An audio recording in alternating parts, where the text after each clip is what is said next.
Good evening, ladies and gentlemen. Welcome to the 28th public lecture hosted by NUS Cities. Before we start the event, please ensure your devices are on silent mode.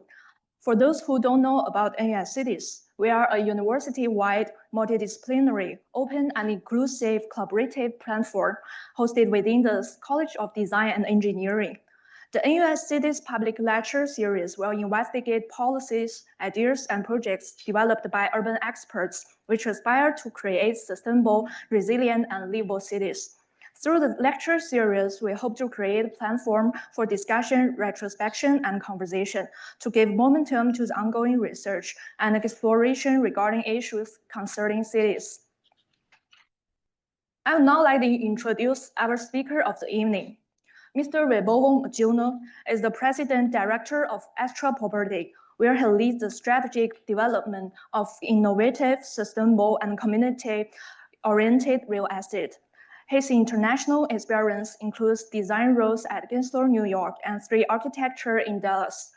Mr. Wibowo emphasized long-term value, environmental stewardship, and has led projects to achieve Green Mark and Indonesia's Green Ship certifications. Please join me in welcoming him on stage.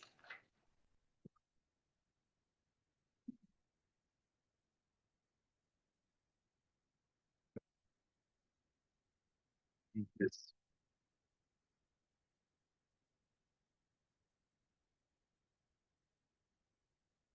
Okay.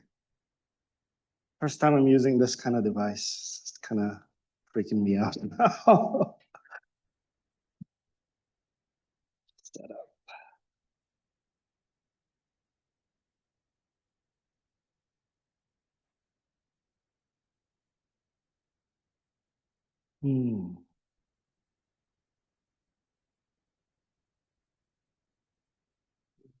No, I'm good. I'm good. I'm just, it got closed out. Good afternoon, everyone. I'm very happy to see everyone here today.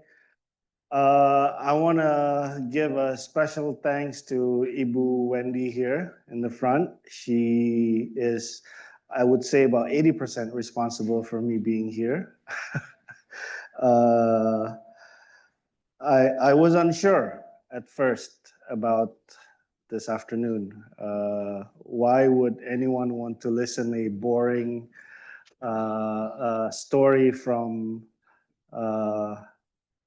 us developer? Because primarily it's just mostly problems, right? But then I think some of my team encouraged me to do this, and I think it's also to their benefit and to other developer benefit that I get to share with you a bit of our story.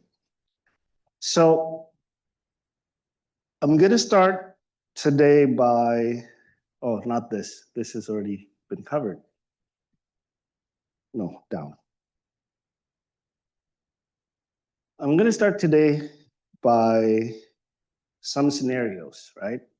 So I want to start today by some imagining, because I believe some of you are designers, some of you are creative people, well, if not most of you are creative people, so you imagine a lot. So let's start this evening with some imagining, right? So I have 3 scenarios that I'm gonna explain to you, and I want you to imagine it, right? The first is, imagine it's about 5 p.m., right? And then it started to rain. You see it's pouring outside, and within the hour, you see the streets below filled with water, right? You check your Google map, everywhere it's red. You call a cab, you call Grab, or in Jakarta it's Gokar, yeah? Nobody wants to pick up your order. You're stuck in the office. You can't go home, right? And the first thing that comes to your mind is that, is it going to flood where I live, right? Is it going to flood? My house going to get flooded or not? Right? And then I want you to imagine the second scenario. It's your daily commute every morning, right? You wake up 4 a.m., you start driving at 5 a.m. just to get to your office at 8 a.m., right? And then you're stuck in traffic daily, 3 to 6 hours a day, just sitting there. And for some of us who take motorcycles, right, you get to breathe all that wonderful exhaust fume, right? And the next one, I want you to imagine, right? You just want to get out of the house, right? You just want to get out of your office. You just want to enjoy the outdoor. You just want to see the sun, right? Get to spend time in the open space, and you can't find anywhere. The sidewalks are all cracked. You try to walk here and you get stuck, and you have to share the sidewalk with you actually have to go to the street and then go around. And the only green space that you can think of is in a mall with a Starbucks in it. Yeah. Now you multiply that by 30 million times, right? So everybody kind of know where I'm going with this in here. Eh? Now, some of you, like me, we don't have to imagine very far. We don't have to imagine very far. We experience this every day, right? Every week, 365 days a year, right? And these are actually not just everyday realities in Jakarta, where I'm from, but also in some of the cities. You know, some have more, some have less, but roughly about have the same problems. And to us in Astra Property, these are problems that we can either help create more, worsen, make it more intense, or we can actually try to make it better. So we always see this as this two dichotomy where we would want to be part of the problem, right? Continue just the way it is, or we want to solve it. So Jakarta as a context, I think everybody kind of know this already. We are a big, humongous city. And I'm talking not just Jakarta core area, but Jakarta metro area. We just added recently, I think, the word Punjur in there, Puncak Cianjur. So previously it's Jakarta, which is JA, and then we added Bogor, which is the BO, and then Depok, which is the D, and continue and continue. So we kind of sprawl, right? And it's big and it's getting bigger. One is because urbanization. These are numbers I think that everybody here is familiar with. Worldwide, urbanization, Jakarta is not, is not foreign to it also. We have the highest population growth compared to the country, right? And we have the highest density compared to the country. I think here you see about 5,200, almost 5,200, 5,150-ish. The country itself averaged roughly about 160. So we are very dense compared to the whole country. So this, I mean, if we stretch the timeline a bit longer to the future, about 20, 30 years in the future, we will have a ton load of new resident of Jakarta. Ton load of new resident of Jakarta. And with more population, we need more residents, we need more living space, working space, facilities, right?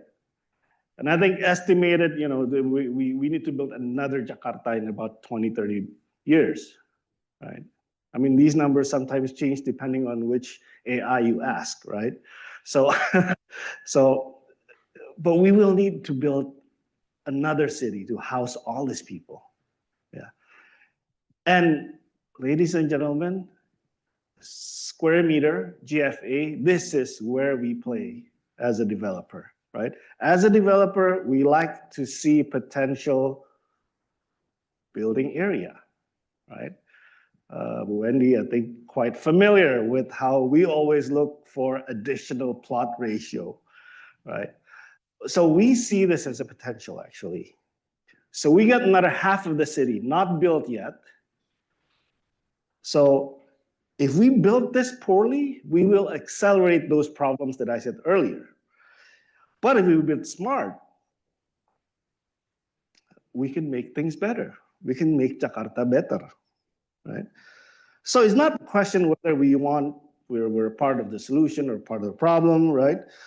So the question is always, can we make this next half, the next half journey of Jakarta, be better, right?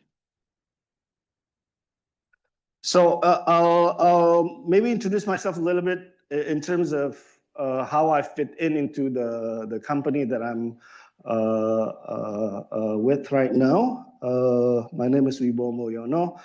I am the CEO of Astra Property. Astra Property itself is a real estate and property development arm of Astra International, which is quite well-known conglomerate in Indonesia, and I think in the region also. Now, I spent the last 25 years in design, urban development, real estate development, and I'd like to think myself as not just building of buildings, but in terms of what I do in the real estate and property space, I like to think myself as I want to build community, I want to build belongings, I want to build quality of life in everything that I do in this space with Astra Property. Now, my team and I over the years in Astra Property have worked on various portfolio. We have commercial, residential, industrial, modern warehousing, public spaces also. We have a bit of hospitality, and I think a bit of retail, rest areas, collaborating with the infrastructure group of our company, many other things. Now, our work here, I need to mention this because it's actually one of the important thing in terms of our sustainability journey is that our parent company, which is Astra International, whose mission is to prosper with the nation. As part of Astra International, we don't see sustainability as just something that, oh, this is something nice to have or anything like that, but we think that this is imperative, this is needed, because our group actually already made a long-term commitment for sustainability. So we can't really do it just for branding only, right? It affects all of our group business in Astra. So four-wheeler, two-wheeler, automotive, we have heavy equipment, we have financial services, we have agribusiness, we have IT, we have infrastructure, and of course, real estate. Everything within that ecosystem have already committed into a sustainability goal in the future. So we align with that 2030 sustainability, Astra 2030 sustainability roadmap. We focus in reducing greenhouse and emission, water conservation, responsible waste management, energy management, and last but not least, in terms of importance, is safety and community building. Now, what does that mean? That means sustainability needs to be embedded into each and every company's corporate strategy. So yes, to put it into layman's term, it's in my KPI. So for my performance review, and I have a couple of colleagues here from Astra Property also, Ashwin and Putri here, for their performance review, sustainability is in their KPI, right? So this is something that our group is really serious about, and it's not just something that we put in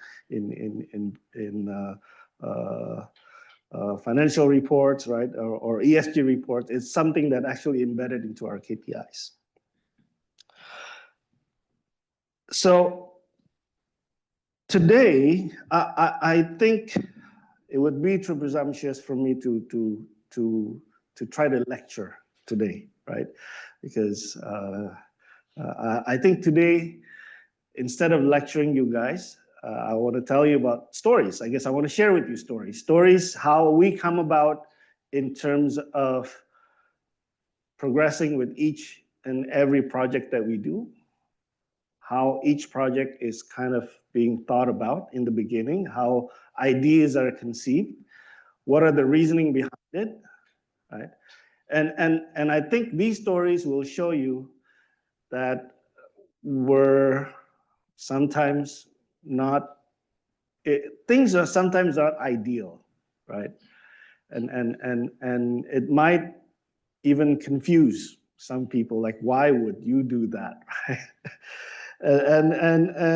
And I hope, with these stories, is that I can put a bit of reality and humanity in terms of the sustainability movement, in a sense that when things needs to happen on the ground, right? When things need to be built, constructed, sold on the ground, there are things that are actually, have to be not ideal, I guess. So let's begin with East Jakarta, or some, east of Jakarta and East Jakarta. I have to be careful in saying East Jakarta, but these two developments are in the east of Jakarta, right? So at that time, we thought that urban expansion, the sprawl, is a real problem in Jakarta. Middle class demand, we see the potential that there's middle class demand in the area also. And what they want is they want a livable and secure place to live, right? So these are very a real conversation with potential buyers, right? So can we create homes that are accessible, desirable, and sustainable all at once, right? So there's two development that actually comes about based on these questions that we ask and this conversation that we have with our potential buyers. First one is Asya. It is a 70-hectare township. It's centered around a 15-hectare lake. So we use that as an anchor in our design for Asya. For Altea, it's a 75-hectare township, so roughly about the same, designed to reconnect people with nature. So we offer thermal comfort solution there, walkable streets, and vibrant community spaces also in those areas. We implemented passive cooling, cross ventilation, streetscapes with trees, bioswales, clubhouse within walking distance, rooftop solar panels, rainwater harvesting, waste segregation systems, which is, I think, was implemented somewhere about 2 or 3 years ago, fully implemented about 2 or 3 years ago. We partner also with SIS, Singapore International School, to provide international education to the residents. We partner with DBL Academy, which is a basketball academy, so they do education through sports. And we do this because we think that sustainability is not just about the building itself, but it's also about how they live there. Now, to us, it's about flood protection, it's about cross ventilation, all of that.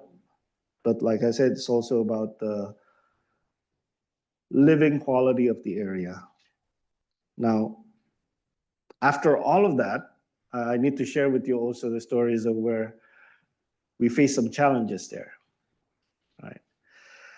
Now, the biggest challenge there is convincing the market, right? Now, it sounded great, right? When we pitch it, well, it needs to be sustainable, it needs to be green, open area, right? But at the ground level, where we actually sell some houses, right? Where our sales actually go up to the customer saying, would you like to buy this, right? Are you looking for homes? What kind of homes are you looking for? What are your budgets, right? And when it starts to be constructed, now this is often met with skepticism. This is where the challenge is. The first one is we need to convince the home buyers, right? I mean, we hear it all the time, right? Why should I pay more for something that I cannot see, right? What is cross ventilation have to do with me? What can you guarantee? Like, I think this is the most often that I hear from my sales guys is, can we guarantee, Pa, that their electricity bill will be lower? I was like, I can't guarantee anything. So these are the things that we hear. So this is real stories from the ground when they try to sell this, put this in front of the customer. When the developer next door, they're like, okay, we give you cheaper houses, right? Easy sell. So we know that price per square meter was the primary metrics. So we need to show them how it improves their lives, right? How these features can improve their life. So we stop talking about features and we start talking about how it impacts their life. So we translate cross ventilation to cooler temperature. We translate, facilities distance to, okay, you can walk there instead of you can walk here. Everything's within 15 minutes walk, more convenient for you to access, right? You translate the 15 hectare lake not as a not as complicated as saying that stormwater and everything. We just say less flooding, right? And things are getting better, I guess, at that time, right? So we have to translate sustainability into quality of life. The next one, how we do that is that we have to empower our sales team. So this is like retraining your team over again, right? Even our own people at that time, they're like, oh, very difficult to sell this, yeah? So we have to retrain them to talk about water conservation, energy management, indoor air quality, flooding mitigation, and all of that. I mean, these are the things that our engineers and our designers are talking about. Now our salespeople have to be able to understand it and actually convey that to the customer. Now, another one is, of course, we have to align with our supply chain, our consultants and contractors. I do have to say consultants are usually easier to align than contractors. Yeah. So all I can say there is we need to collaborate with all parties there. So sustainability for us, it was not just implemented, right? It was something that we have to believe in the first place, because we have to do that. We have to believe in it to be able to explain it. And we have to embed it into our company culture, across marketing, sales, design, construction, even customer service. This would be our estate management. So the lesson of the story there is that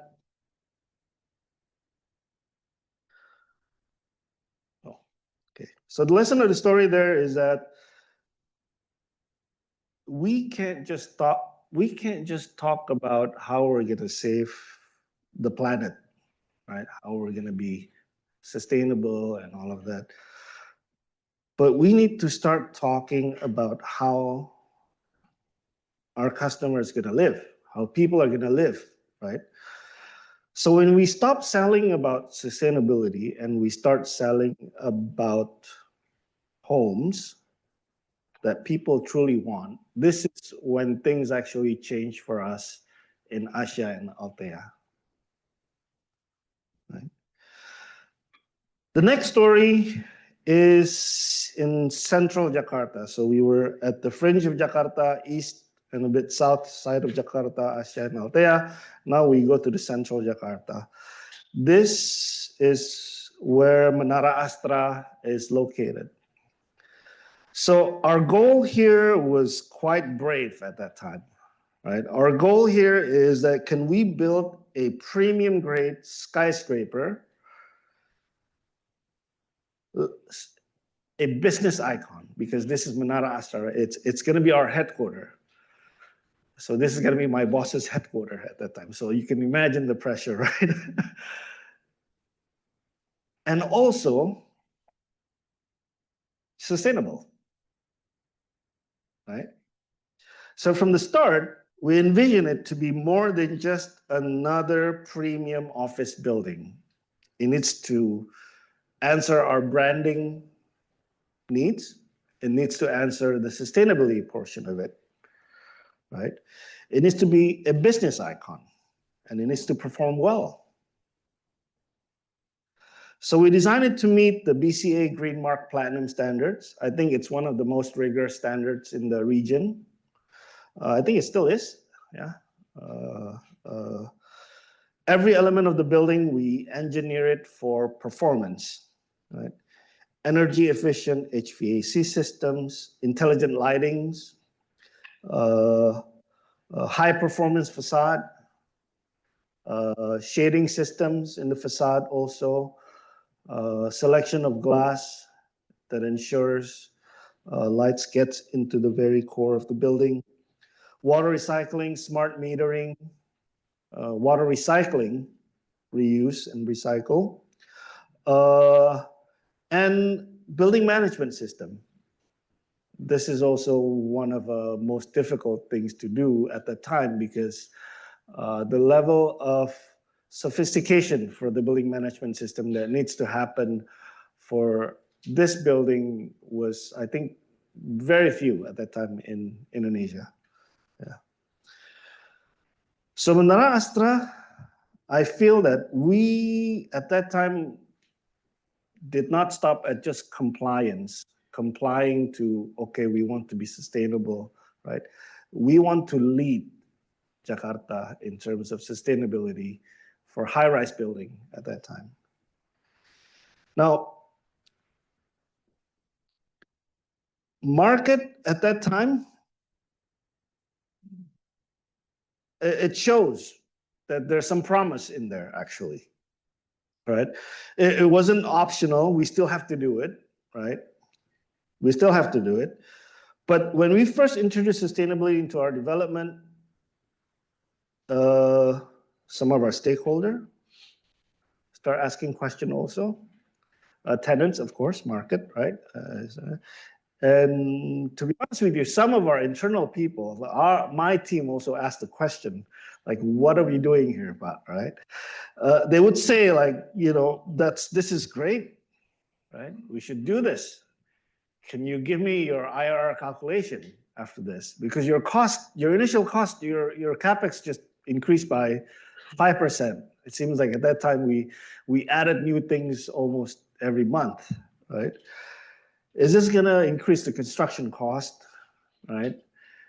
And then the question that at that time I didn't know how to answer, right? And maybe it wasn't meant to be answered at the time, is that, is there a market for this? Is there a market for a platinum rated office building in Jakarta at that time?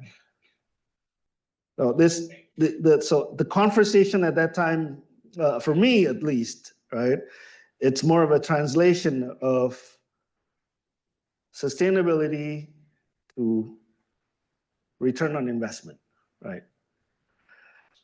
We can't just say like, okay, this is, I think this is the right thing to do, right? I have to say that this is the right thing to do, and I can show you calculations that this actually makes sense also. Of course, some of the assumptions, some of the parameters have to be changed. So instead of talking about 2, 3 years, we have to talk about 5, 10, 15, 20 years time frame, right? So for some tenants, there's a bias, right? Wow, platinum rated building, platinum rating building must be expensive. I cannot afford it. I will not move in there, right? And then another one, you know, of course, because these are business decisions. You have to understand. I mean, I don't blame them at all. This is business decision by those people. These business decision, right, maker, they always like I would probably think the same way, right? They ask, so, you know, is this what I'm paying for, right? So they think that I'm passing the cost. You know, they will have to bear the burden of the cost, right? Which is actually true because, you know, it costs higher, so the rental is higher, right? And most of them actually don't really understand what's in it for them. Like if they move here, so what? Right? So what? I can just move into another grade A building next door, and my employee still can work fine, right? No change in my business, right? And this is a fact. This is a fact. Sometimes I go around our tenants, right? I speak. I give a bit of updates on our business, and they give kind of like, so we chit chat a little bit about our business in Astra Property and their business themselves, right? And I always ask them, right? To some that I know quite well, I ask them, bro, if you didn't get mandated by your headquarter to move to a green rated building, would you move to my building at that time? and the answer, I think there's only one that answer, yes, I will move into your building. Most of them say, no, I'm sorry, because I'm also responsible for my P&L. Right? So even headquarter, when they talk about sustainability, there's no like give and take, right? There's no takeaways between the two. They will say, keep your P&L, but you got to do this, right? So these are the things that we face when we built Menara Astra. We need to explain to them, right? But then the turning point is when some of them already start moving in, right? Some of them already start moving in. Oh, sorry. Some of them already start moving in, and they start to feel the difference. They start to feel the difference. They start to feel the natural daylighting that they have in their office. They start to feel the energy cost. They start to feel that the building that they work in is just better, right? So again, sometimes it's a leap of faith, and they kind of have to experience it first, and then they start seeing the difference, and they believe, right? Now, when we do this, I have to say, right, we were helped a lot by what I explained earlier. Our headquarter, our parent company, Astra International Sustainability Framework goal, right? Because without that, I don't think we would ever do this. Right. So they declared a strong commitment, which enables us to do all the things that we do here. Group-wide decarbonization targets, ESG disclosures also with roadmaps, and we can integrate our developments to that, right? So this gives us credibility when we do this to our shareholders, but then also it gives us pressure. We need to do this right, and we need to actually show result here. So I guess the lesson in the story is that we learn that not very many people actually buy green. Because they buy because it's actually better for them, right? And it's faster or smarter for them, whatever it is, right? So we don't just need to educate the market, but we need to redefine their value also in this one. Green needs to become a tool to improve comfort, reduce cost, future-proof assets, and attract top talent. And when they understand that and see that, that's when the momentum will turn for you, right? Now the last one, I think special mention to Anton here, who's also part of this endeavor with us. I'm going to take you to a very different story. I'm going to tell you a very different story, take you to a very different place. This is not an apartment. It's not a township. It's not an office building, not a mall, anything. This is a park, right? It's a public park. It's a public park. At that time, underutilized. Yeah, Pak Anton, yeah, very underutilized. Flooding happened there. Just not great. Yeah, missed opportunities, I guess. Is the word. Yeah. It was a Tebet Park. At that time, I think the name was Honda Park or something like that. Yeah. At that time, I think budget was a problem. And then also design was a problem, which is, the government have none of those two. So we have an obligation to fulfill in terms of our permitting. So we step up. We say to the government, can we do this project, right? As our obligation. Now, from day one, we know it wasn't just about landscaping, yeah? It wasn't just about the built environment. No, it has to be created together by us, by the government, by the community, by the designers. Yeah, it had to be created together. The sustainability needs to come from the community that's around the park also. Now we have dialogues. I think, amongst the contractors, consultants. We have dialogues with communities around it. We have dialogues with the city also, with the government, experts. Yeah. They, I believe, shape the outcome together with us in this one. We have skywalks connecting the two parts of the park that are separated by a busy street previously.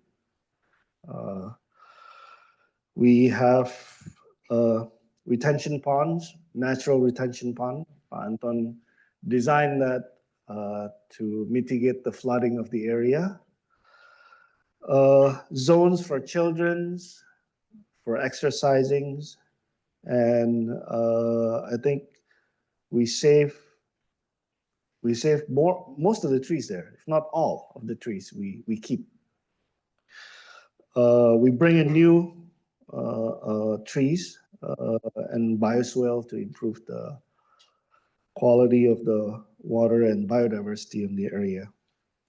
Now, the real innovation there is, for me, at least for me, it's not just the building, it's not just the landscape itself, but we actually design it for stewardship, for ownership, because we know once we're done with it, it's going to be the community's park. It's not going to be ours. It's not going to be the consultant. It's not going to be the government, but it's going to be the community that needs to take care of it. So the design for it, I believe, created room for local communities to hold events, local communities to do programs there, right? So this kind of encourage their ownership of the space. Now, working with the government is not easy, I have to say, right? We have different KPIs, different timeline, right? Different, I want to say, how should I say this? Different definition of results.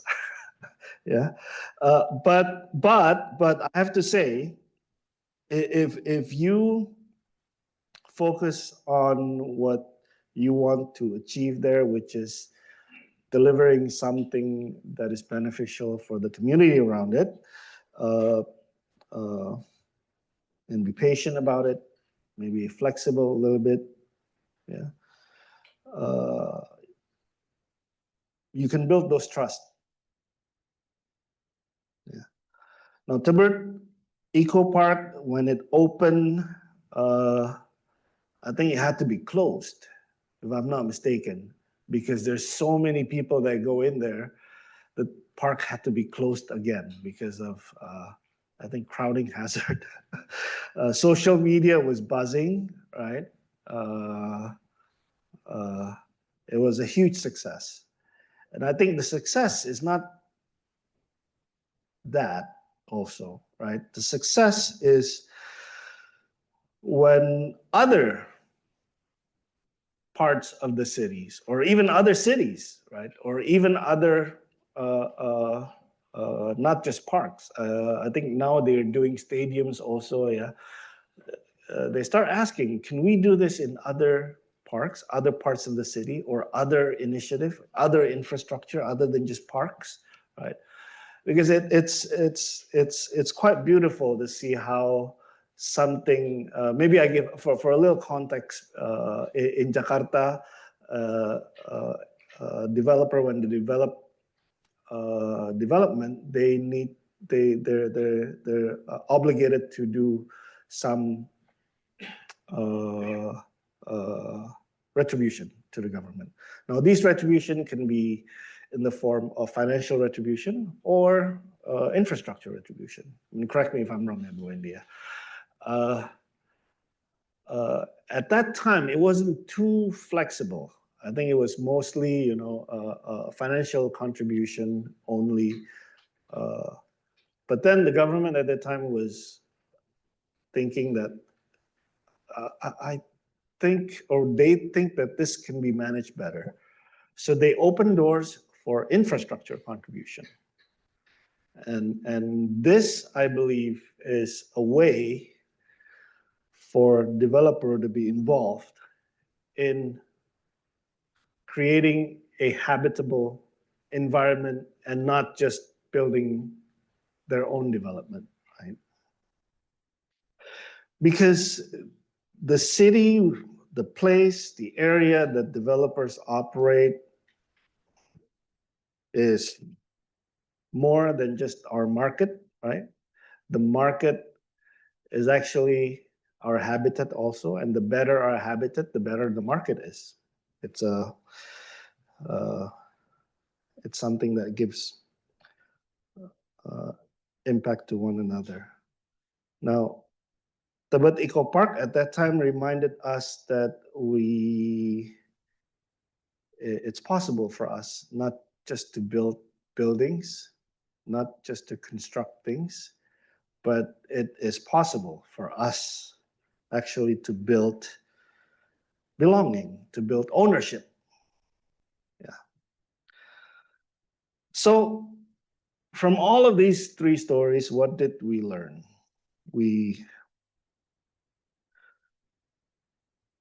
What's the takeaway for a developer trying to do the right thing and still trying to survive in the market?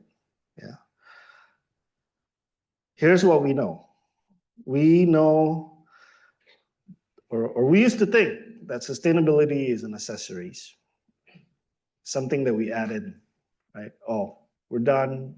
Project is already approved, everything. Why don't we make this a gold certified development, right? It's an afterthought. Yeah. We learned that that should not be the case anymore because market is changing, right? We learned that market is changing. Sometimes the changing is because of policy, of course, right? Sometimes it's regulation. Sometimes it is our KPIs. Yeah, but it's changing. Yeah. Sometimes it's because we need a better ESG scores. Yeah. But sometimes it's because, like I said earlier, people realize after they experience things, after they see things, even in our development, residential development, they say this, right? They say, I feel this when I go home. I feel this when I go home, right? They can't put it quite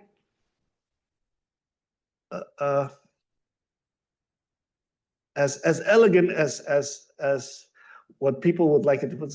I just feel safe out there. I just feel quite good that my kids can, you know, it's more of a feeling that they tell us, right? So we see this as maybe our market is changing. Our market is starting to see the value, right? It's evolving. And we'd like to believe that they're not, you know, in the future, they're not just going to buy square meters anymore. They're not going to buy size of land, size of buildings anymore, but they're going to buy quality of air. They're going to buy quality of facilities. They're going to buy quality of open space.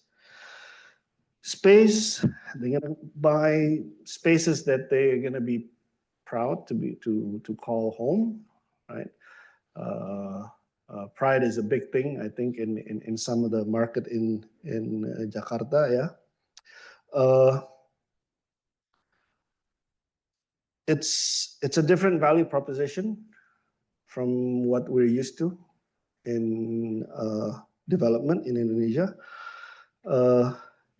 But we think that sustainability will not be just about, you know, protecting the planet, but it's going to be about delivering what people actually want, people actually need. And like I said, you know, sometimes they just don't know how to say it, right? Sometimes they don't always have the words for it yet. Yeah. So when you talk about sustainability, it's quite, at least for us in Astra Property, it's, you know, and maybe it's because my background also, we always get swept up, or I always get swept up, like this is such a good thing for us to do, we should do sustainability, right? It's easy to get swept up in there. Color green, I like the color green. But at the end of the day, what we find is that if you can't make it a reality, you can't build it, you can't justify it, you can't defend the numbers. Yeah, Ashwin, yeah, always. We always have to defend the number when it's about investment, right? When you can't defend it in terms of numbers, it will not be a reality. Yeah. So we need to quantify it in order to be able to defend it in our boardroom, right? And we do this by being smart about it, having more data about it, right? And another one is we have to incentivize it, I think. Because without incentives, you will not shape the behavior that you want to have. Yeah. You can't just ask people to walk more or use less energy. Yeah. You have to make walking more and using less energy an easier choice for them to choose. So it's kind of like a flip. You have to kind of flip the way you think about sustainability. Yeah. Because incentive, like I say, incentive shape behavior, right? Now, when green homes, when sustainable homes are more quiet, right? When sustainable homes are cost less over time, even, right? People will choose them. Right? When public space are safer and more vibrant, people will use them. Right? So whether it's resident, whether it's us that's in the industry, whether it's the local government, whether it's investors, every one of those stakeholders responds to incentive. So if you want better outcome, we better have better signals, better incentive. So we can't just design or build sustainable buildings, but we need to build systems, sustainable systems that allows sustainable decisions. So I want to close by a bit of a call to action. I think everybody here is either a planner or future planner. I think everybody here, I think some of you are policymakers, some of you are captains of industry, some of you are leaders, some of you are financiers, architects, designers, right?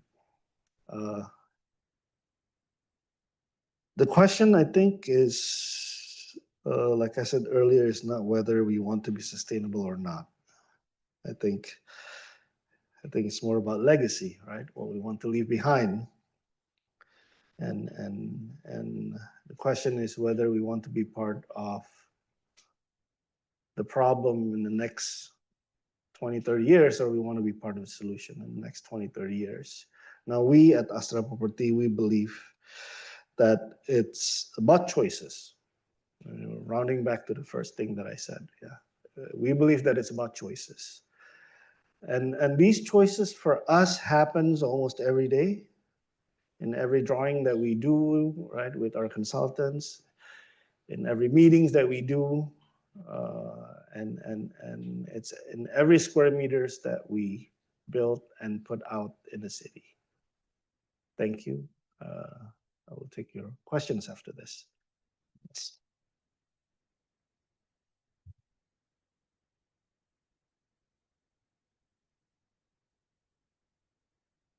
Thank you for that inspiring lecture.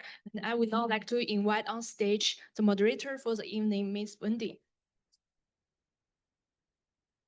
Ms. Wendy is the Executive Director of JPI. Before joining JPI, in 2014, Ms. Wendy served as Chief Operating Officer for a mixed-use development project at Procon Service in Indonesia. Ms. Wendy served as Director and was responsible for all aspects of development. Since 2023, she's also active in education sector, sharing her 30 years of knowledge and experience in urban issues. She serves as a studio leader at NUS Cities, sits on the Industry Advisory Board for Monash University, Indonesia, and is currently an adjunct professor at Georgetown University, Indonesia. Please join me in welcoming her on stage.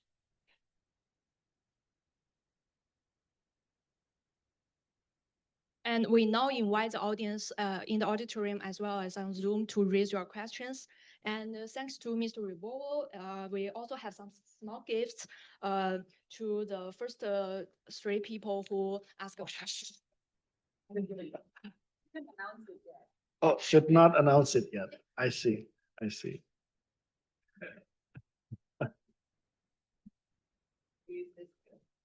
Yeah.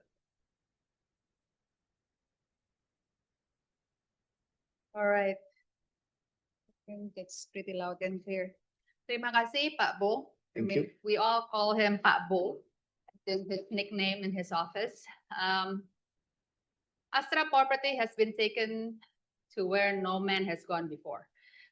So it's a new platform, it's a benchmark whereby we as Jakartans can have a better chance of a better livable Jakarta very soon, okay, to happen. Now, I would like to open for questions from the audience, but before that, I would like to ask Pabo a question. So, okay. From my understanding, the developments that's delivered by Astra Property has a lot of nature based on it. Yeah. Okay. Now, what are the trade-offs of prioritizing? I can understand a lot of when it comes to land, of course, Sure. you lack of land to build more houses to sell. But what are the other things? What are the trade-offs when you prioritize nature?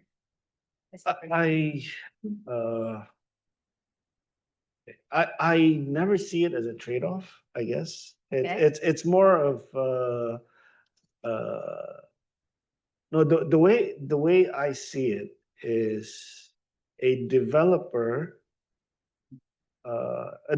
value, right? Why do you want to live in an area where or work or do business in an area that a developer develops is because the value in that area is higher, right? Mm. So I'm a believer that when you can see the value of the area and how to increase that value, you can see the potential of that area and how to increase it.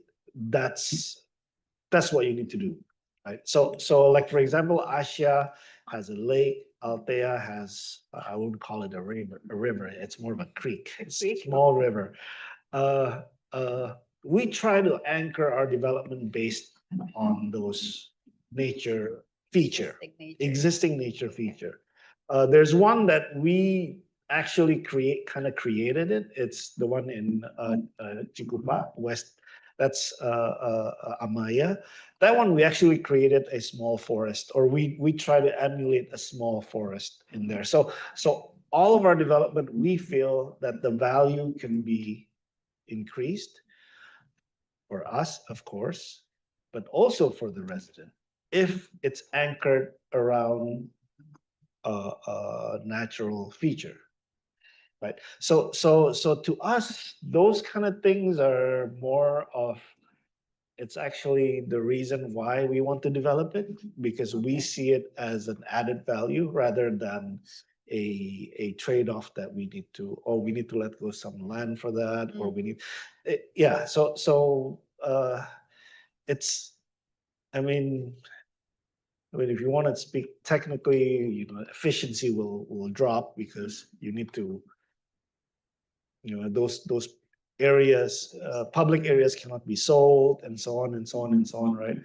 But it's, for us, it's a choice whether we because without those things, the value of the land in that area will not be valuable. Yes. So the way we see it is a bit, or the way I see things when I look at sites, maybe it's towards that rather than I need to cut things up, or I need to let go some of the stuff that I cannot sell. Yeah. So maybe in investment terms, I'm more of a bullish kind of guy rather than really courageous. Yeah. But do you see it as an education? Do you see Astra Property as how should I put, as a benchmark setting up the platform to embark on a new education level for the homeowners to understand what livability could be for their future home. Do you see it as? I hope not, yeah. You hope I hope we're not the benchmark. I hope there are other that will do better than us. Because for us, it's a bit more of a survival kind of thing, right? We need to make sure that our customer, like I said, understand what we're selling. I have to say, we're not always successful. Like I said, some of them will still ask, I'm not paying for that. Why should I pay more for that?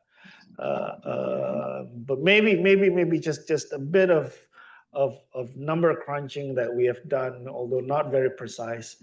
We find somewhere around 20 to 25% is when we lost them. Okay.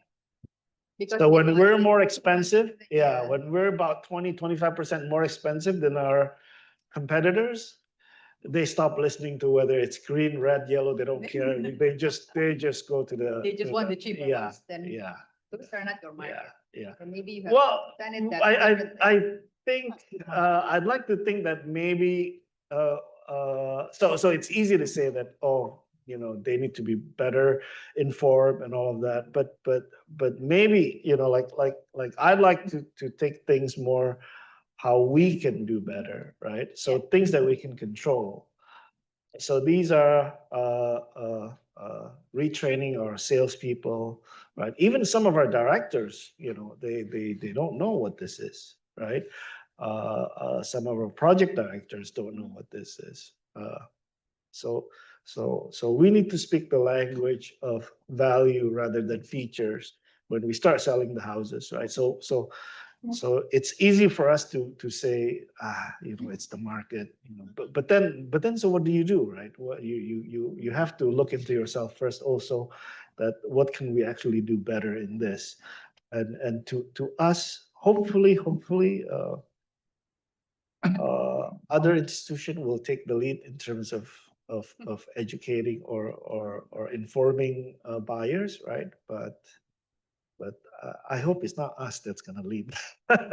I hope this is because we'd be quite terrible at it, because it's a conflict of interest, right? Again, because I think indirectly you're doing that. Yeah, which is not good, right? Disagree on that, but anyway, so Okay.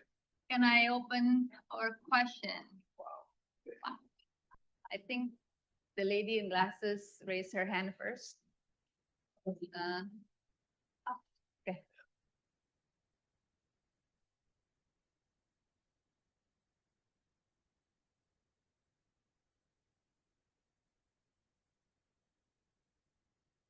Thank you.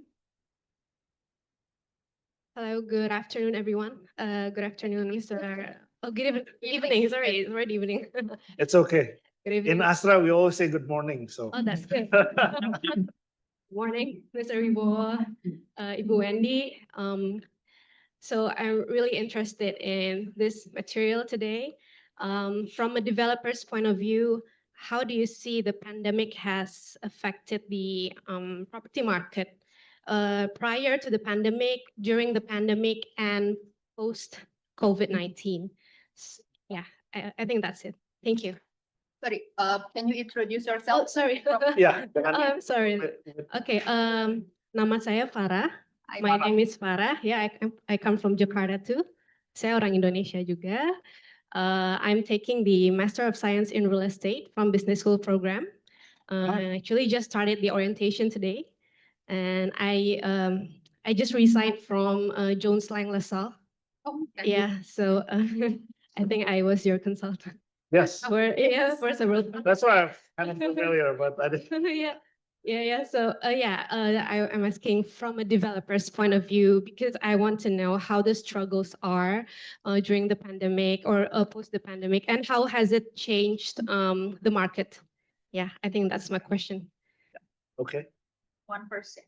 That's probably a bit long. It's up to you. I follow you. To get it from the online first. From them first. Okay. All right. That one question Second one, sorry, Bapak in blue.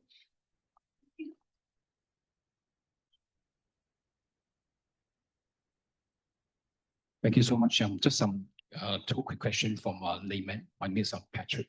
I just wondering, how do you avoid first thing greenwashing, right, as a developer? Second thing is, does sustainability lead to higher capital appreciation in buildings? Yeah. So those are the two questions: greenwashing and the capital appreciation. Thank you. Okay, Dulu kali, Pak. sure. Okay. Okay. The market, pre-COVID, during COVID, and post-COVID. Pre-COVID, I would have to say, in general, the market was hopeful because we were down for so many years, right? It has to be one of those turning around years. This is Jakarta real estate market at that time, yeah. I think everybody was waiting 2017, 2018, nothing goes up, 2019, things are gonna go up, and then we see COVID at that time, right? So it sort of crushes all moves. But if you ask me, if we look at things a bit more detailed during those times, residential maybe will face a bit of a challenge, but still will be kind of stable. Office, I think, was commercial space, yeah. At that time is already in trouble, I think, because it's oversupply. It's not a COVID problem or a non-COVID problem. It's an oversupply problem at that time, Jakarta.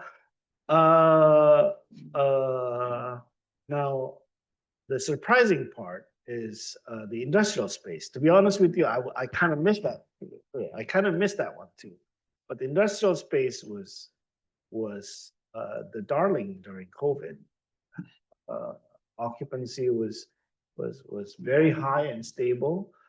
This is paired with new supply, nevertheless. So people are building and things are getting filled up at that time.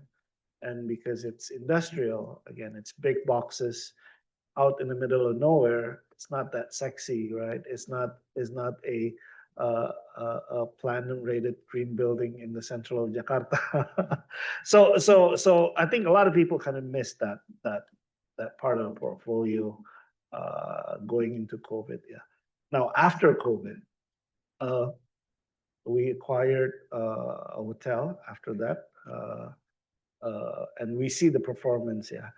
In terms of all of the places, all of the market, office, I think still in recovery mode because of the oversupply. Resi, I think right now is facing a bit of evolution where previously I think it's a bit more even in terms of distribution of unit sales throughout all segment. I think the segmentation kind of moved into a mid to mid-low market compared to before. It was kind of spread out between all market. Industrial is still going strong right now. Supply keep increasing, and rental occupancy and rates are quite stable. Hospitality is a bit sad actually. They want to get up, but they still can't. They're still way below. I'm sorry. My context here is a luxury hospitality, a 5-star hospitality. Occupancy level and average daily rates still have not returned to pre-COVID time. And then I think recently this year, the government announced budget cuts, and we knew there was going to be a problem, right? Because for those, I think government actually have a lot of spending in that space. We just didn't know how big that spending is actually. So when that got cut, the hospitality market sort of took a big hit in the beginning of the year. Yeah. I think those are the markets. At least the one that we hired Jonas Lang to do the study for us. Thank Yeah, thank you, Okay. thank you, Wifara. Now, in terms of greenwashing, it's unavoidable. it is unavoidable. I mean, people will use it. I mean, even my team uses it sometimes, right? Which is I think it's you kind of have to set up the setting in the company to so that they don't do that. Like for example, the easiest part, right? In all of my marketing collateral, I told my team never use green. Never use the word green, right? Because it's so easy to say green this, right? They still do it, but it sets the tone, right? It sets the tone, and for us, I think at that time I insisted that if we want to be serious about this, our development needs to be measurable. Our sustainability needs to be measurable, and at that time, and I think until now, we have good, we have several benchmark in terms of certification. So I told the team that if we want to be serious about this, things that we do needs to be measurable, right? So I won't, no, like, I don't want to just say our township is green, right? Our township have open space, right? Okay, our other township also have open space, whether it's 1%, 2%, 3%, you can claim that, right? But then what is the standard that is, I guess there's an institution that validates those standards. Now you can pick many certification. At that time, we're just I was just saying, okay, just pick one that is relatable, that is applicable in our area, and stick with it. But we have to have one, and it's not a perfect. It's not a perfect thing, right? The certification is not a perfect thing. Sometimes it's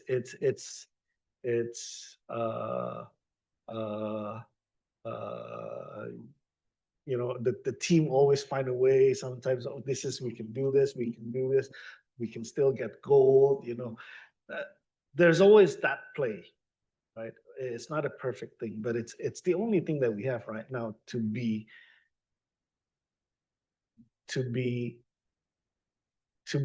validated in terms of sustainability. Now, I think the government is starting to take some of these standards into building codes, if I'm not mistaken, Yes, right? that's right. I think the Jakarta government is starting to take some of these requirements and put it into building codes, which I think is good, right? Because then everybody's on the same playing field, right?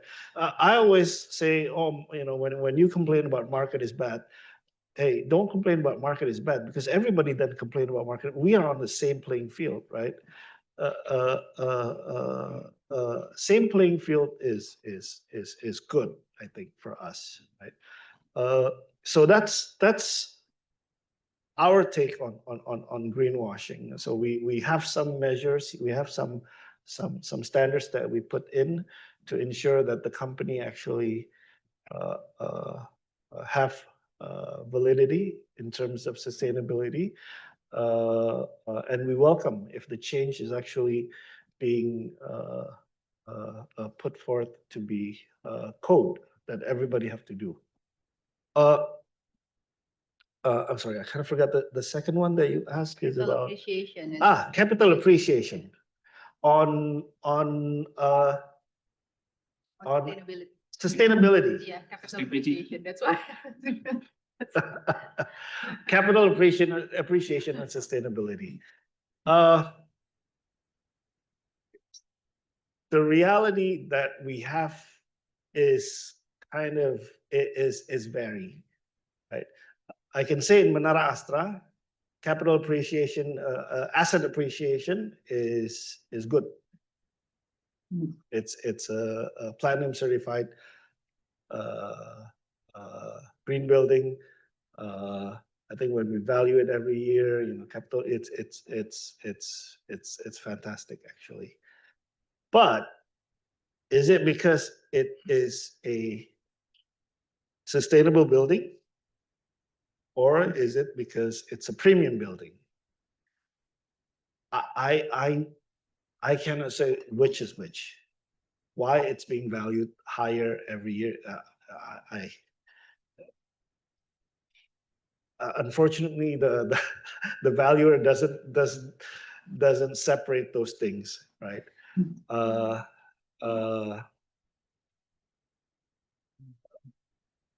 It's how should I say this? Yeah, it's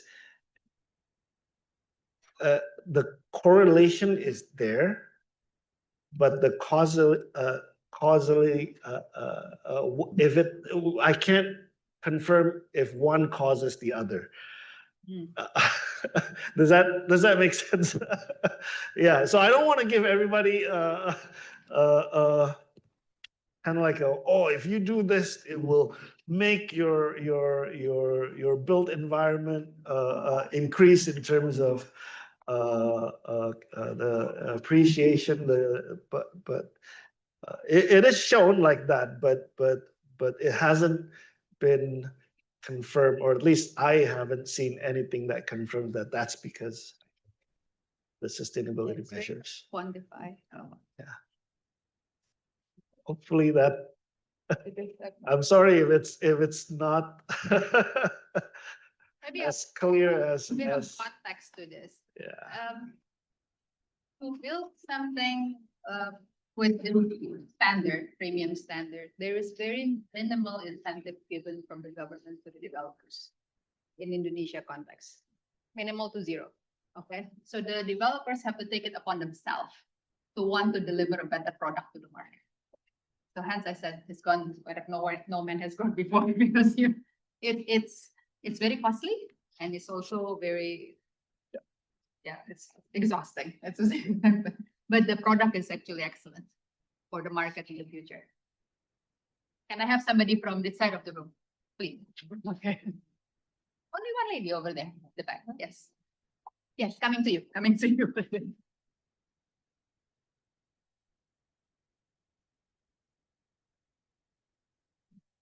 Yep. Hi, good evening. Good evening. Hi. You've been in this room since the very beginning. I know. I appreciate it. Yeah, this is actually my first lecture ever, like I'm a student. Okay. So I thought I would join this one. And it was a really interesting lecture. Thank you for that. My name is Joanne. I'm from India and I'll be joining the Masters of Arts for Urban Design this year. So I think one thing I found really interesting about this lecture was that there are challenges to selling large scale projects, particularly sustainable projects, to the community, like let alone the contractors, the community, and convincing that it is going to benefit them in the long run. So actually in India, like in many cities, how people usually, like designers usually go about convincing the public is they put these temporary pilot kind of interventions just to test whether they work it out, like they work out, and then they make it permanent if it does work out. So I was just very curious, in Indonesia, is it common for these kind of first stage interventions to happen? Or I want to know how the process for selling these kind of interventions, these kind of large scale designs take place in the beginning. Mm. Okay. Go for that one first. Oh, you Satu dulu aja. satu dulu aja. Answer this. Okay, sure. So, I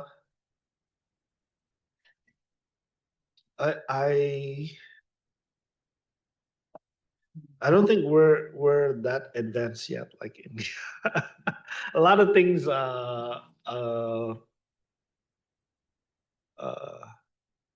So for us, what happened is usually it happens in a boardroom where we decide that okay, next thing that we do from now on will be sustainable, right? So we start with that conviction first, and then the team try to make it work, right? And it's not ideal. I think as you can see from what I've covered tonight, nothing that we do is ideal. we just kind of have a conviction and we try to make it work.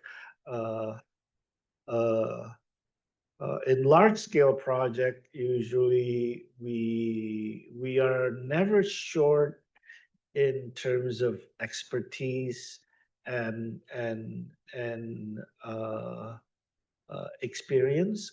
There's always people, professionals that are very good, very knowledgeable, and very experienced that are willing to help, willing to do the work with us. So I was asked a while ago whether you have difficulty in finding resources and a human resource to do this. And I said, no, human resource is never the problem, unfortunately, because it seems like it's because doing a good thing and everybody wants to do a good thing. And it seems like when we announce that we want to do this, right, a lot of people say, oh, please let me be involved, right? The difficulty in doing large scale project has always been in the execution, because it's very easy when you do construction and it's slipped, right? In terms of your methodology, in terms of material sourcing, that one is quite difficult to do in Jakarta, at least, yeah. So in terms of that's actually a good way of doing this, right? So there's a small so no, we haven't done it, but we should.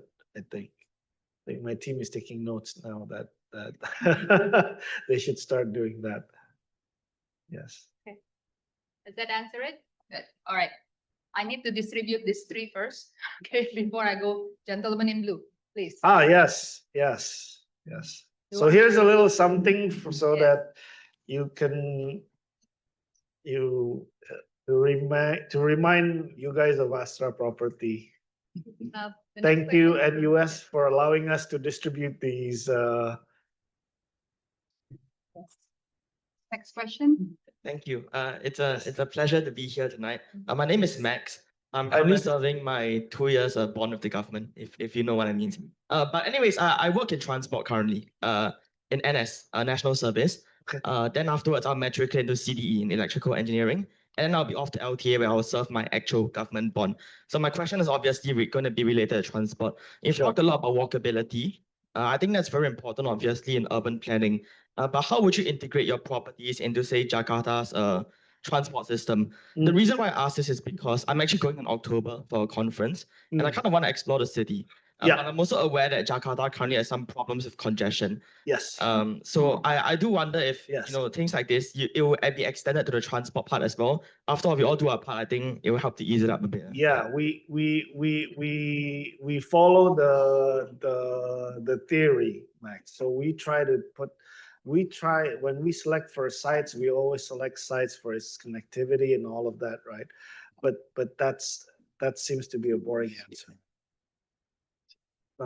Now maybe I'll share with you tonight. In all of our sites that are connected, right? We have one case study where the site was not so MRT was supposed to go is going through the site right now. It's next to the site, right?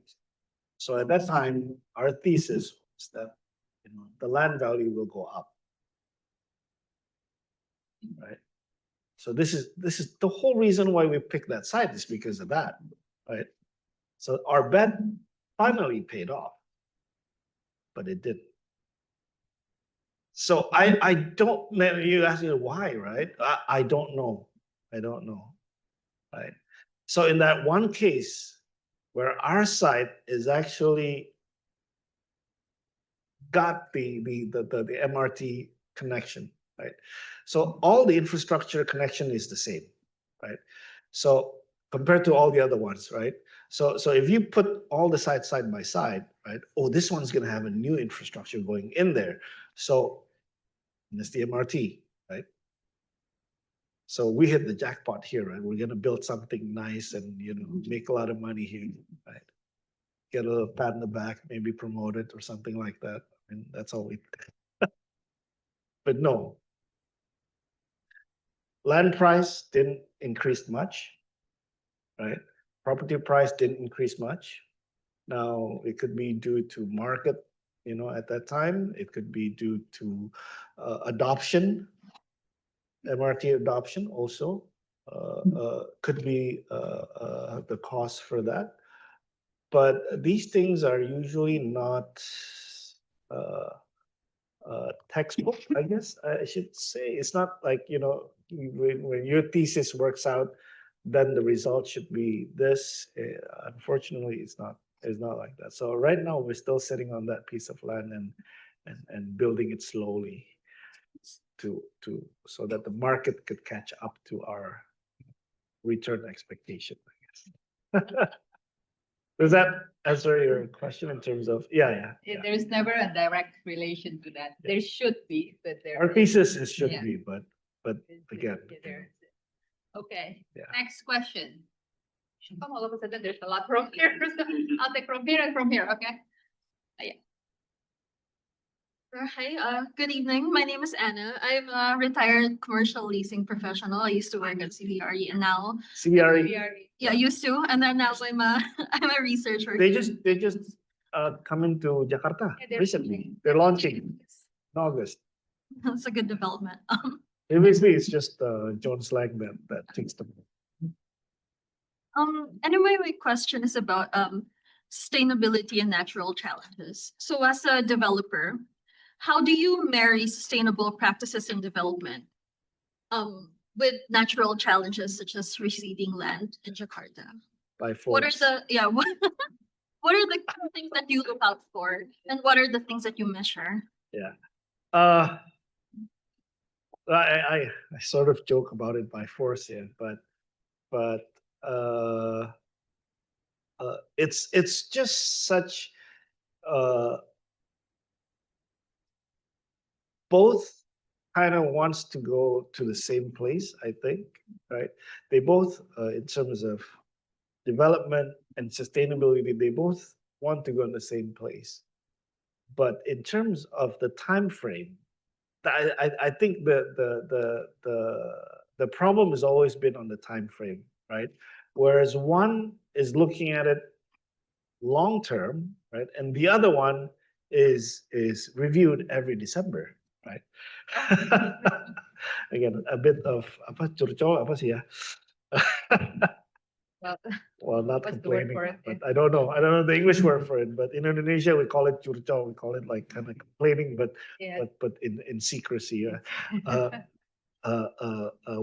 the other one is being reviewed in much shorter time, and one cannot go without the other. So the disconnect has always been on the time frame horizon, and once those two can align, I think making and development would have a better chance in making it a reality. Again, that's from what I've seen and what discussion I have in because in 5 years I won't be here, right? There will be other president director that will be 5 years? Okay. In Astra, we have I think the retirement age in Astra is 55. So quite You're only, what, 35? I am 50. You're- I have 5 years to be sustainable. But that's okay. I have a 5-year program to be sustainable. I actually promised for him to ask the next question Yes. 2 questions ago. Okay. Yes. Great. Lilian. Thank you very much, Bobo, for the lecture. I very much appreciate that you were so frank about like the framework, how things are working. Yes. I'm a prof here, and also like I introduced myself earlier, but for the rest of the audience, we run a architecture firm in Indonesia, and we have been working with a lot of developers. And like I said, this frankness is very appreciated because very often you sail the murky waters of not knowing exactly what you are expected to do as an architect, because developers sometimes also not very clear what they want, so they're sort of also fishing.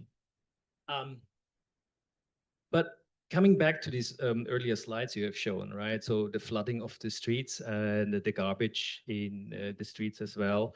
I mean, we experience it like the neighbor burns garbage and it smells terribly and these sort of things. And of course, you're catering to a, let's say, higher end clientele with your project. And exactly these sort of facts or these sort of circumstances that you cannot let your kids run on the street and whatever is a argument for buying a property, right? And now coming back to the sustainability aspect, I mean, some of these problems you can solve on site.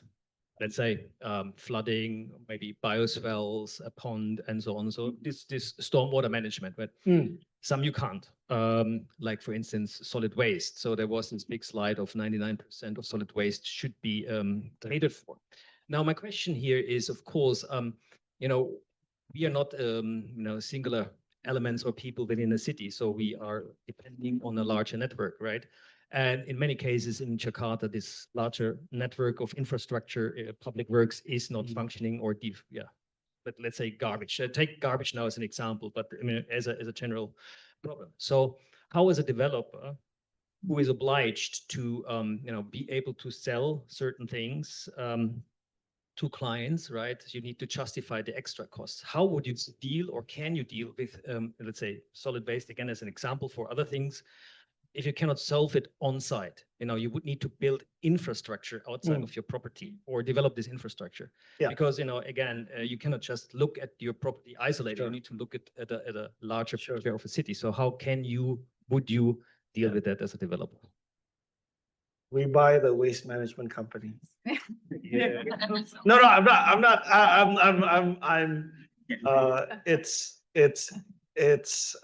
We thought about it, right, Ashwin? No, I mean, no. So what we're doing right now, in terms of specifically waste management, it's great that you mentioned that. I mean, another thing that we're doing also is financing, of course, right? Ownership is a problem also. All of this requires other parties, right? Non-developed, so this would be financial institution, this would be waste management, water, electricity, all of that, right? I mean, I would be lying if we never thought about buying one of those companies or establishing our own, because we do so much of it, right? Or our development and our buildings use so much of that. It's captive market. I mean, it's in terms of corporate strategy, it's growing organically through your core business to these other business supporting it, right? But that aside, right? Again, I mean, it was just it's a joke, and we when we talk about it also, it's a joke, yeah.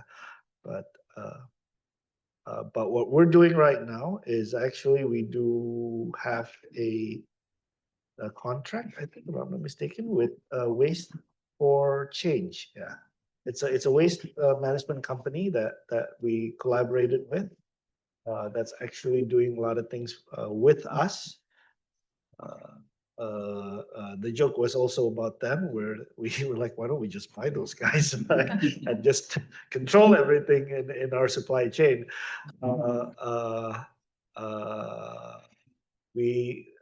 The one thing that we still haven't found a collaboration with is in terms of financing, especially green financing. It seems that the banks have the mandate from the central bank. They have the initiative, but in terms of crystallizing this into a product, a financing product for a customer, have not been realized yet so far, and it's been going on for a couple of years, I think. So that one we started the collaboration, but still have not come to fruition. So a lot of things are done through that mechanism. Yes, there some are like the banks, because our group also have a bank, so the collaboration kind of a bit more seamless because it's part of our Astra International Group. Some groups are third party, like Waste for Change.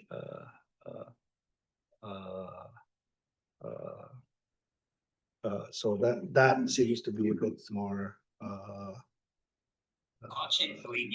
disconnected, yeah, in terms of. No, but I understand. So potentially there could be a future where you offer the whole package, and even this service. Yeah, that's the dream, becomes actually. part of Astra. Yeah, okay, it's quite interesting, So let's wait until it takes over. No. It's not a real. Okay, can I have somebody from this side? Go for it. One in batik. Yes.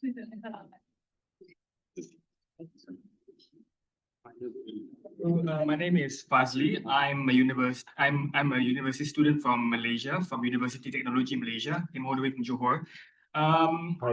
So thanks. This question is a little bit simple, I think, compared to the other questions. Okay, so like the gist of it is like has there been a change in what the housing market wants, like compared to like the current generation, and the future generation, like Z in the future? And the reason why I'm asking this question, because on social media right now, I've been seeing a lot of like Gen Z's talking about walkability being an issue, talking about how like they don't want to live in neighborhoods that are so isolated from one another. This goes for both Jakarta and Kuala Lumpur as well, considering how both cities are quite car-centric, quite motorcycle-centric in a way. So there's a lot of like social media sentiment against this type of neighborhoods. So like in your own research and also in your own sort of sentiment, maybe within your own office space, maybe when you're talking in the studio or whatsoever, like have you like sensed any sort of like need to change the way you build your housing, your commercial, maybe perhaps over the next 10 years or 20 years, maybe perhaps you want to make your property more walkable, perhaps you want to make your property more smaller, more like something that would fit in the generation today. And that's all for me. Thank you. We sense there's a change, but we correct me if I'm wrong. Putri here is our head of planning and design in Astra Property. In discussion with her, I think we start discussing whether, hey, the most simple thing is maid's room. Right? We typically provide maid's room in our development, right? Maybe this concept is quite foreign to some of you here, but it's quite common in Jakarta, in Indonesia. We start to notice that it's not being provided by some, and more not providing those rooms. I mean, so in terms of design change, the evolution, I think it's there, right? Now, size of kitchens, size of living room, right? Size of bedrooms. Again, these are undergoing some changes, I think, in terms of preferences. I don't think we kind of pinpoint in terms of which segments evolve which one yet. So but there is some changes in terms of preference that translate into physical room space planning of the product itself. So that, I think, is the most tangible thing that we see. I mean, other things are more kind of like stylistic. Oh, they like minimalist design. They like, it's very hard to quantify. But the one that we can quantify quite clearly is, in terms of whether this space is starting to disappear in terms of our product offering. It's there, like the maid's room or the maid's quarter, the utility quarter is one of them, actually. Is that Answer your answer? question? There's some evolution to it, but there isn't something concrete. It needs to be very, how should I say?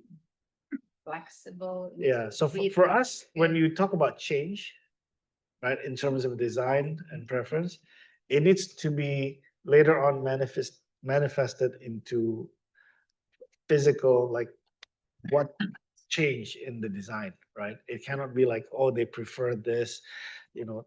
So then what's the product after that, right? So a lot of things are being said that Gen Z wants walkable, all of that. Okay, what is walkable, right? A 5 minutes walk for me is not walkable, right? Maybe walkable to you, right? Because that depends on the physical health and all everything. So for us, that is not quantifiable yet, right? But what's quantifiable right now that I can share with you, at least to my knowledge, is room shapes, not room shape, room sizes, or even the existence of those spaces in a residential design. Yes. Yeah, maid's room disappearing, carport getting bigger. Yeah, but we're Astra, we sell cars. We're okay. Sustainability, sorry. Electric cars. All right. In the essence of time, I'm gonna only take 2 more questions. Gentleman at the back has been standing and has a burning question. One over there has been standing and waving and all that. Hi. Thank you very much for Hello. sharing about your aspiration in sustainability. My name is David. I'm an architect in Singapore. I'm also Indonesian, so I would like to ask you about since your aspiration is always to push the sustainability frontiers as Astra Land. Is there any kind of policy? To what extent do you think government policies in Indonesia affects your decisions? And if let's say there were to be one policy that needs to be enacted to, push your agenda forward, There what isn't will it just one, I think it needs to be. Okay, if there's one theme that I wish the government would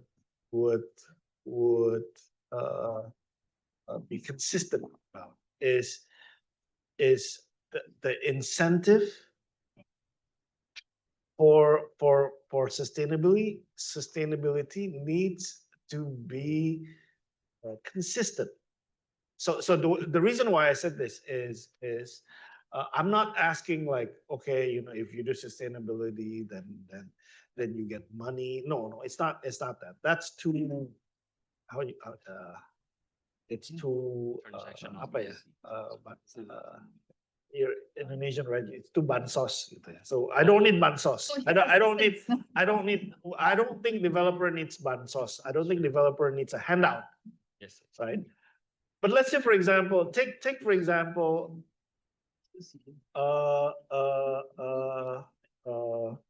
regulation on water,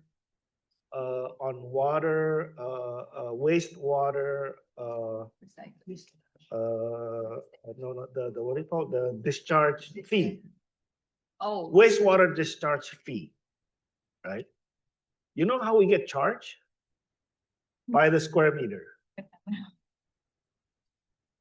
It sets the wrong incentive, right? Yeah.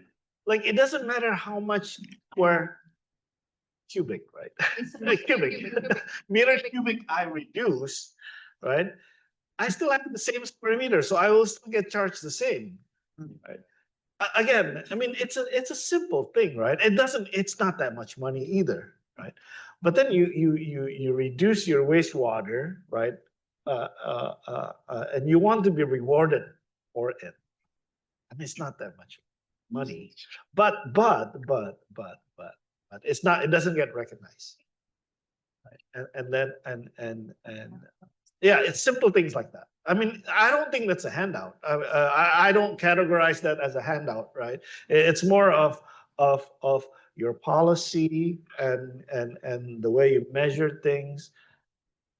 incentivize people to want to be more sustainable rather than, hey, let's just keep things the way it is. I get charged the same way anyways, right? So anyways, that's and maybe it's something that's been going on for a while, and it's, it takes a lot of steps to change the regulation. I mean, I understand that, but again, when things are happening on the ground, and you need results, and you don't get incentivized because of it, you'll be like, why, right? So why do it again? Thank you very much for sharing. Yes, I think that highlights. If there's only one that I don't think that counts as one, but that's a very primary problem. So yeah, thanks a lot. Incentive is non-existent. Last question. So many burning questions. At the back, the very back. Yes. Hello. hello, Hi. My name is Suhail from India. Behaid, Suhail. Suhel. Yeah. Yes, Suhel. Nice From to meet you, India. Suhel. And I'm a fresher here at Energy Systems course. And my question is also related to solar and energy and how you use. Solar, yes. So Oh, you I- touch on a very sensitive Yeah, thing. so I personally run a solar power plant back home. I have a 5.2 megawatt solar plant, and I'm Yeah. interested in. Don't go solar to rooftop Indonesia then. systems. Your market, you don't have any market in Indonesia at the moment. Wait, maybe 2-3 more years. Okay. Because the market in India is pretty good, actually. Absolutely. I just wanted to ask you regarding solar in Indonesia and in Yes. properties. I how think do I you just use- answered that. Okay. Electricity is supplied by apa? PLN, yeah, the government. Electricity company. It's a state-owned enterprise, right? They own the whole thing basically, right? They own the whole thing, and it needs to be supplied through them. So the business of energy, as you might already know, is what's your supply versus what's your demand, right? You need to balance the two, right? If you have too much supply of energy, then of course your rate cannot increase, right? That's what happened right now. In terms of energy supply in Indonesia, we are actually quite good in terms of supply. We don't need new additional energy there, right? So these are your steam powered, well, coal, right? And turbine, the water turbine generated electricity, everything. So it's very hard, I would say, for a new type of renewable or not renewable energy to enter the energy market in Indonesia. Because it's very limited, right? Supply is already there. You're adding more supply. They say we don't need it, right? So right now, the way we satisfy our renewable energy scorecard, right, is by buying a certificate from the company that supply energy. So that certificate is certified us, right, that they are providing the right mixture of renewable energy into the grid. Right? Do we know whether those energy is renewable or not? We don't. Right. So what we can use the solar panel right now is very limited right now. Like our case in Asya, it's just for the house use, and you cannot store it. Right. Well, I should say that. I mean, we can store it, but it's limited. I think they limit it to like 15% or something like that. So only 15% of your usage can use the solar panel, the energy that the solar panel use to supply the house. Yeah, which is I think Astra have we're in that space also. EPN, Energy Pama Prasada, Energy Prasada Nusantara. We we supply, invest in solar panel, supply, install, and also invest in that also. And things have been quite tough for my colleague who's taking care of that business. Solar panel. So, yeah. Maybe 3 years. I think 3 years. 3 years, I'll come to you. 3 years. Yeah. Thank you. And call Wibowo again after 3 years. All right. Before we wrap up, I have one last question for Pabo. Okay. Presuming everybody in this room are developers. Presuming everybody in this room are They are all developers. developers. Yes, To build in Indonesia. they all want to build in In Indonesia. Jakarta mostly. In Jakarta, yes. What do you want them to take home? What is the message as a takeaway from this lecture for them? They want to build. They may not have built or this, but Yes. they're coming to Yes, yes. Jakarta. Am I friends with them or? What's the context here? Okay. The context should be, okay, I set the context, yeah. The Okay. context is I'm friends with all of you guys for a long time. I don't wish any harm on all of you. The context is you really want to go into Indonesia, right? You really want to go to Indonesia. Nothing I say will deter you from going to Indonesia, right? So I would say that take the leap of faith, right? And you have to have that that edge. You have to have that extra selling point. You have to have that unique selling point. So take the extra leap. Take the leap of faith that you need to take. Yeah, because again, the market is tough, right? And that leap of faith can be in the form of sustainability, like we're doing, right? And again, the context is yes, good friends, all friends. I don't want to harm to that. And they even after I tell them don't go, they still want to go into Indonesia, right? They still want to go into Indonesia. So that's what I will tell them. I'm sorry, I have to put context in there, right? So I love the optimism in this lecture. Yes, there's a lot of hurdles, obstacles, and you name it in developing Indonesia, Jakarta per se, but there is always opportunities within those obstacles. So Pabo, thank you so much for this. thank you guys. Thank you. Sorry if I can't deliver a more uplifting stories, but Very but positive. it's yes, at least it's real. I think we.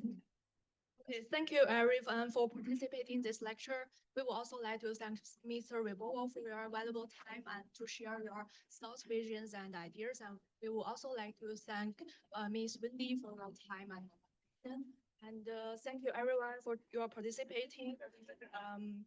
Please watch out our social media as well as our emails, where we will be informing you about our future lectures. And we are also excited to share that the NUS Cities Symposium 2025 will take place on the 3rd September. Registration is now open, and we warmly welcome you to join us. And you can scan the QR code to register. Thank you and good night. Thank you so much. Thank you. Always thank you. Thank you for allowing me to. Thank you. Yeah. Very busy. Thank you. Very well. Go into the background with the background. Because it's sustainable buildings. Where? Yeah. Hi. Yeah, hands coming up, so. Partly, yeah. No, I'm not student. I'm in fact award. So like from TV. Ask